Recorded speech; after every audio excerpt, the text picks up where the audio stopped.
Hey guys, and welcome to this episode of Review Flicks. In this video, we're going to be talking about Marvel and DC, and basically what a terrible year it's been for both studios at the box office this year, guys, with flops left, right, and center. So guys, make sure you hit that subscribe button, hit that like button, stay up to date with all the movie news we have going on around here. And with that down, let's jump into this movie news. So guys, we're going to take a look at this article from Cosmic Book News. Marvel, DC, Disney, diversity, biggest losers in 2023.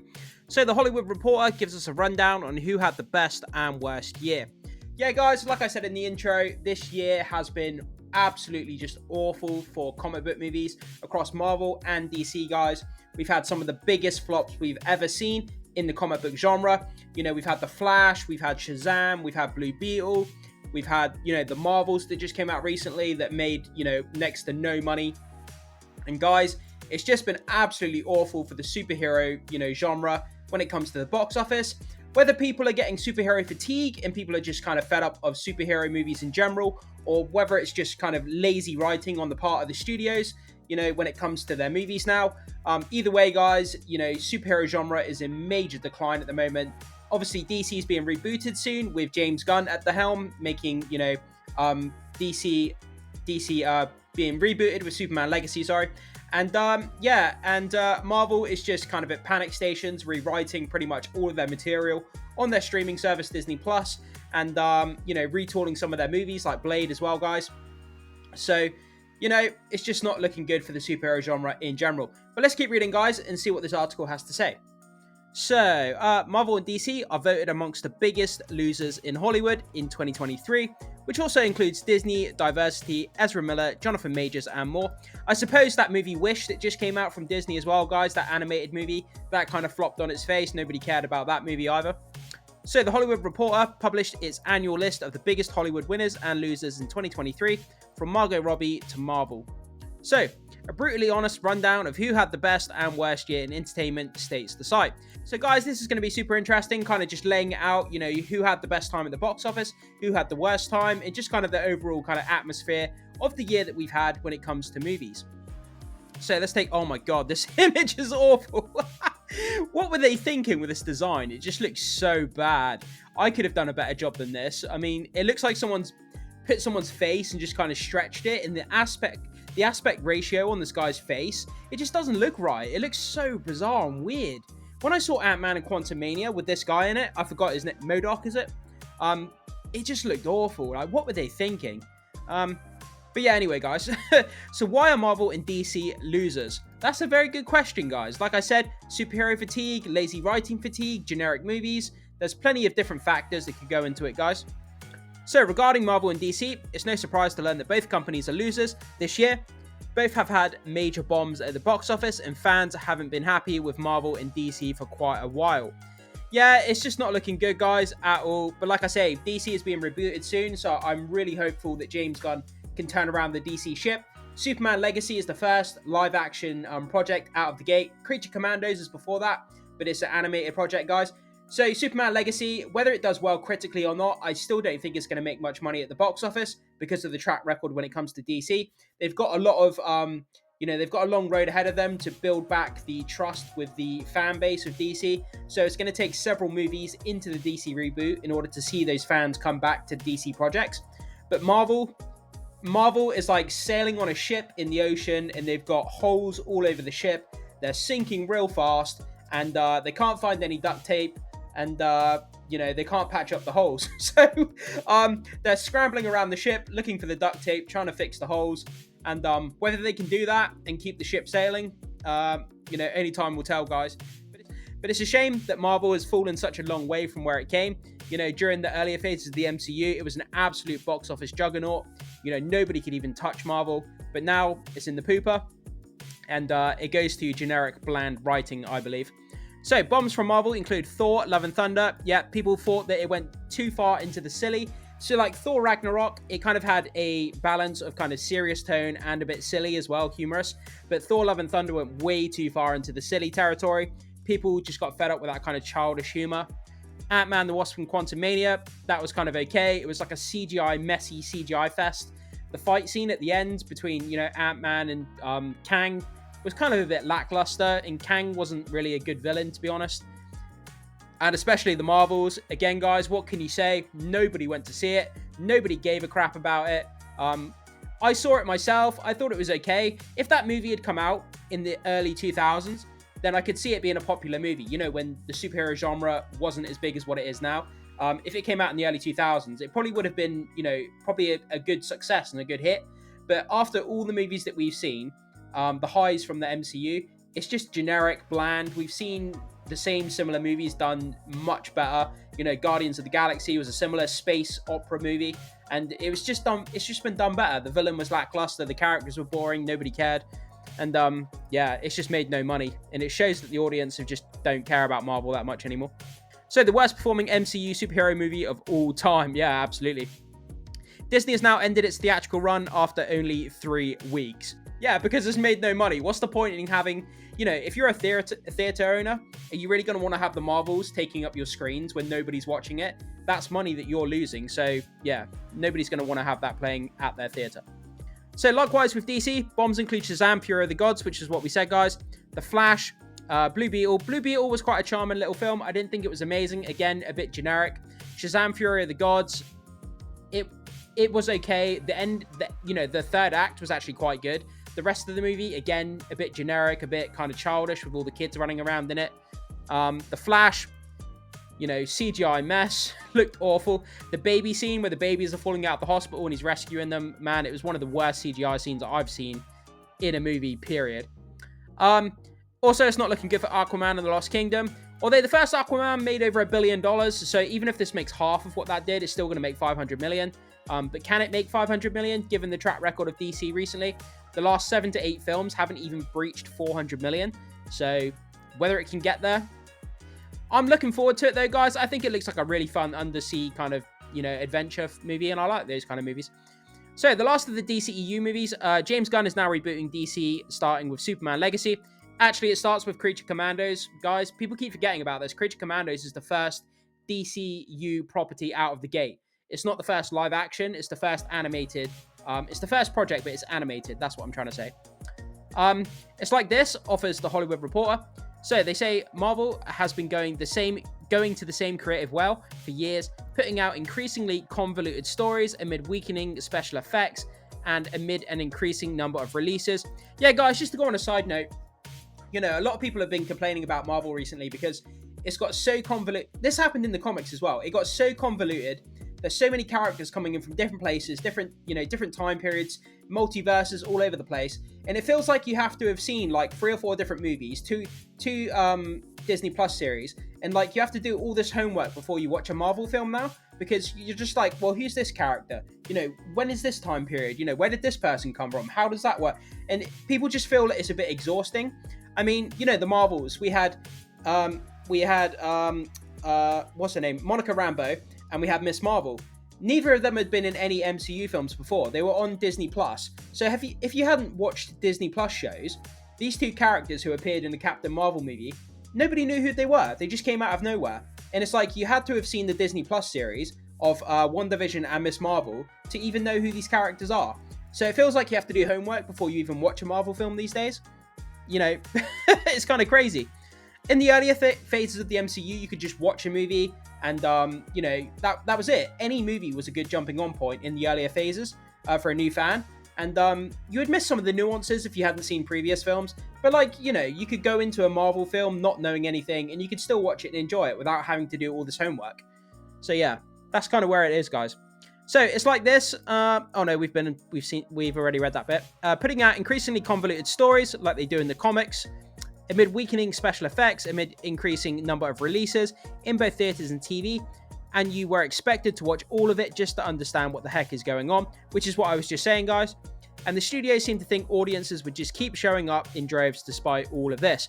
Yeah, I think they got, too cocky, too big for their own bridges in some ways. They thought that they could just put out anything they wanted. They could just spam people with just this Marvel kind of garbage. And they thought, oh, you know, it doesn't matter. The fans will just show up anyway. If we attach, you know, the MCU label to a movie and then just crank it out, you know, people will go and watch it, regardless of how good or bad it is or generic it is.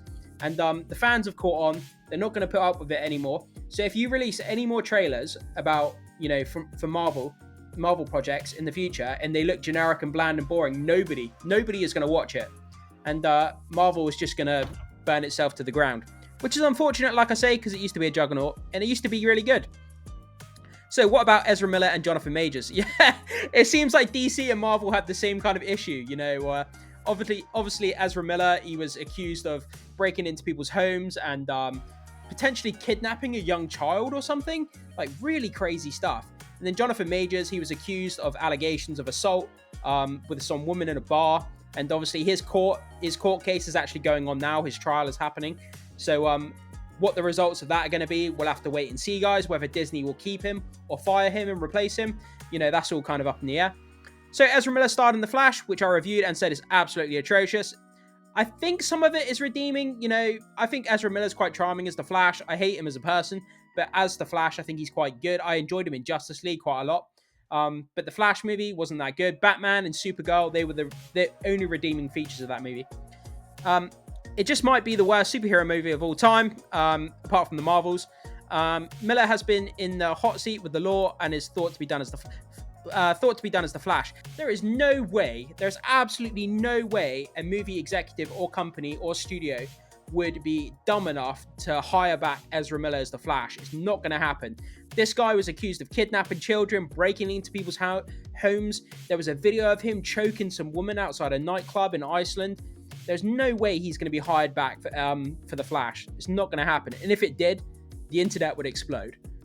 So the same as for Marvel's Jonathan Majors, as his court case is currently taking place in NYC over alleged physically assaulting a girlfriend. Majors is supposed to be the MCU's next big bad with Kang the Conqueror. However, Quantumania completely backfired, and rumors are saying that Marvel is moving away from Kang, which could mean Majors' time in the MCU is winding down. Yeah, guys, so with all the stuff going on around Jonathan Majors' court trial, there's been rumors around everywhere that they're moving away from Kang and they're bringing in Doctor Doom. I don't know how legitimate these rumors are, guys. Only time's going to tell. But what they're going to do, if he's found guilty in his court case, I don't know if they're going to, get rid of Kang altogether. Are they going to keep Kang but just, hire somebody else? It's kind of a huge mess, and Marvel are going to have to mop it up, unfortunately. Sorry, guys. Ooh, bit of a chest there. So, playing a major Marvel or DC character across a multitude of films is a Hollywood brass ring, says The Hollywood Reporter. Why the actors are considered losers in 2023? In addition to being an incredibly cool gig, you become a downright icon to millions of fans worldwide, which in turn gives you a level of casting bankability for your career moving forward, unless, of course, you end up blowing it. Yeah, that's the thing in it, guys. When you're a superhero, in the eyes of people all around the world, they see you as that superhero, real-life superhero. Like when we had Henry Cavill as Superman, there's little kids all around the world who look up to Henry Cavill as being the real Superman. We know he's not real Superman, but everybody just kind of sees him as the Superman character, the kind of embodiment of what we think of as Superman. So an actor having the responsibility of portraying a role of a superhero is quite big on their shoulders. So they've got a lot of responsibility when it comes to that. Disney is a loser because of Bob Iger. That is one of the funniest things. Disney is a loser because of Bob Iger. I like that. It's just blunt and to the point. So the Hollywood Reporter points to Disney being a loser because of Bob Iger. The stock price is at its worst in 6 years. Disney Plus isn't doing all that well. That's a bit of an understatement. And similar to Marvel, the Disney movies haven't been doing all that well either. The latest is Wish, which I talked about earlier, guys, which just bombed at the box office. That movie, apparently, the plot holes were ridiculous. The animation style itself was quite nice, but apparently the songs in it were lackluster. The characters were lackluster. And, apparently the plot was ridiculously dumb. It's also pointed out that Iger's reaction to the strikes didn't help things, and that Star Wars hasn't been doing all that great. Yeah, so Disney Plus has been failing. We've had Marvel MCU box office failing. We've had the animation department failing. Star Wars has been failing. Just across the board, man. Disney is in the shitter. Real bad. And, if they keep this up 10, 15 years time from now, are they even going to exist anymore? I mean, they got theme parks and other outlets and things they make money from, I understand. They got merchandising and toys and all this kind of stuff, so they're still going to be around. But I'm just saying it in a hyperbole way, kind of like, would the MCU still be around if they're going to continue this track record? Who wants to bet Bob Iger wishes he stayed retired? Yeah, I mean, like, come out of retirement just to stress yourself out with all this stuff. The guy's made millions. Just go live on a yacht, you know, in the Caribbean somewhere, and I wouldn't worry about it, man. You've done your time at Disney. You've made Disney proud, and you don't really need to prove anything else. Bob Iger's kind of a legend executive at Disney. You know, just wash your hands of it and give it to somebody else. That's what I would do. So, guys, we're just going to finish off with this now. So here is the Hollywood Reporter's 2023 list of winners and losers. So, the official winner list: Taylor Swift. Yep, she made a movie that did incredibly well, guys. She is more popular around the world than she's ever been. Absolute megastar. Greta Gerwig from Margot Robbie, obviously in the Barbie movie, one of the biggest movies of the years. Surprisingly made over $1 billion. Nobody thought it would do that. Video game adaptations, you know, The Last of Us, stuff like that, guys, incredibly well. We've got the Fallout show coming soon as well, so look forward to that. Netflix and Jenna Ortega, yeah, absolutely. Silver Foxes, I don't know what that is. Horror movies, guys. Horror has been on a resurgence in the last few years. It's done incredibly well. You know, there's so many horror fans that love to see cheap slashers, and, you know, they go on to make loads of money. Five Nights at Freddy's made a ridiculous amount of money on its budget. Christopher Nolan with Oppenheimer. Fran Drescher, I don't know who that is. Roger Ross Willing, don't know who that is. The Las Vegas Sphere. Yeah, guys, that was that big sphere thing in Las Vegas, you know, where they had the crazy designs on the outside, like the holographic design with the big eyeball and all this kind of crazy stuff. TikTok's never a winner. TikTok's lame. It's run by the Chinese government party. I wouldn't worry about that. Britain, what? Britain's a winner. I'll take it. I'm from Britain. I'm British. I'm a winner. I'll take it. So, losers. Harry and Meghan, they're always losers. Disney, absolutely. Disney's just constantly losing. AI characters, yep, nobody likes AI, especially when you can pay artists. Yellowstone, I can't remember what happened with Yellowstone. Did it get cancelled? I think it may have got cancelled. Scream franchise lost 2 of its main stars. One of them was fired because of controversial tweets. The other one had scheduling conflicts, so had to leave. Marvel and DC bombed at the box office. Diverse TV shows that nobody wants, forced diversity. The CW is coming to an end with Superman and Lois, I think, is the last season. Jonathan Majors, Ezra Miller, obviously, you know, court cases and all this kind of stuff, guys, we've already talked about. Twitter, X, and Elon Musk. All of the movie studios have pulled all of their funding for advertising from X and Twitter because they don't want to be associated with it. And Los Angeles, I don't know why Los Angeles is a loser. Maybe that's something I missed. And won and lost HBO Max. So, guys, there we are.